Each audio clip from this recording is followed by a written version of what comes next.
అందరికీ నమస్కారం. నేను మీ రేవలి రాజు. మున్సిపాలిటీ మరి చెత్త కొట్టే బండ్లు కనీసం డీజిల్ లేక మున్సిపాలిటీల అమౌంట్ లేదని చెప్పేసి డీజిల్ లేక రోడ్ల మీద ఎట్లా ఆపారు. పారిశుద్ధ కార్మికులు ఉదయం లేస్తే పొద్దుగాల చెత్త క్లీన్ చేస్తేనే మొత్తం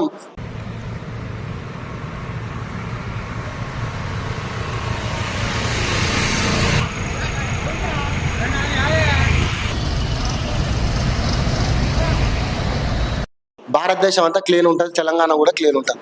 అలాంటిది డీజిల్ లేక రోడ్ల మీద నిలబెట్టి కింద వీడియోలో చూడండి, నవ్వుతారు. తెలంగాణ ప్రభుత్వం ఏ విధంగా నడిపిస్తారు అనేది నవ్వుతారు చూస్తే. అసలు 3 నెలల నుంచి కార్మికులకు జీతాలు కూడా ఇస్తలేరంట. నిన్న మహిళల దినోత్సవ సందర్భంగా ఆమన్గాల్ మున్సిపాలిటీలో మరి కార్మికులు ఏడుస్తున్నారు. 3 నెలల నుంచి జనవరి, ఫిబ్రవరి, మార్చి రన్నింగ్ 3 నెలల జీతాలు కూడా ఇస్తలేరు. కనీసం 2 నెలల జీతాలన్నా ఇవ్వాలి. మా పిల్లల చదువు గురించి ఇంట్లో అసలు గడుస్తలేవు, ఇబ్బంది అవుతుందని చెప్పి మహిళలు ఏడుస్తున్నారు. ఉద్యమం కూడా వేస్తాం, మేము ర్యాలీ కూడా తీస్తాం, అవసరమైతే ధర్నా కూడా టెంట్ వేసి ధర్నా కూడా వేస్తామని చెప్పేసి అంటున్నారు కార్మికులు. 2 నెలల జీతం అని ఇవ్వండి. 3 నెలల రన్నింగ్ అవుతుంది, 1 నెల ఆపుకున్నా కూడా వాళ్ళు కూడా ఇల్లు గడవాలి కదా.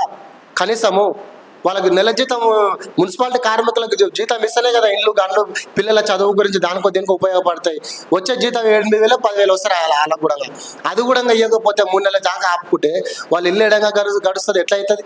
మనం కూడా అర్థం చేసుకోవాలి. దీనిపైన మున్సిపాలిటీ కమిషనర్ గారు అండ్ చైర్మన్ గారు కూడా మాట్లాడాలని నేను విజ్ఞప్తి చేస్తున్నా. లేకపోతే వాళ్ళు ఉద్యమం చేస్తా అంటారు, ఇక రాష్ట్ర ప్రభుత్వానికి చెడ్డ పేరు వస్తుంది. తెలంగాణ కూడా మున్సిపాలిటీలో అది అసలు కార్మికుల జీతాలు కూడా వస్తలేవు, గవర్నమెంట్ జీతాలు కూడా అసలు ఆ రాష్ట్ర ముఖ్యమంత్రి గారే నిన్న మనం మాట్లాడుతుండు, రిటైర్మెంట్ అయిన వాళ్ళకి అమౌంట్ ఇస్తలేమని అని చెప్పేసి. ఇప్పుడు కార్మికులకు చిన్న చిన్న జీతాలు చేసే వాళ్ళకి కానీ వేయండి. మనకు పొద్దున్న లేస్తే మనం ఊరు మొత్తం శుభ్రంగా చేసేటోళ్ళు, తెలంగాణ మొత్తం శుభ్రపరచడాలు, వాళ్ళకు కూడా జీతాలు ఇవ్వకపోతే ఎట్లుంటుంది? ఇల్లు గడవాలి కదా. కాబట్టి దీనిపైన మున్సిపాలిటీ కమిషనర్ గారు ఖచ్చితంగా దీనిపైన మాట్లాడి వాళ్ళకి జీతం ఇచ్చే విధంగా కూడా చర్యలు తీసుకోవాలి. లేకుంటే ఉద్యమం చేస్తామంటారు. తర్వాత సమాధానం రాష్ట్ర ప్రభుత్వం మరి కమిషనర్ గారు చెప్పవలసి వస్తుంది. నా వీడియో ద్వారా విజ్ఞప్తి చేస్తున్నా, జీతాలు ఇవ్వాలని కోరుతున్నా. Thank you.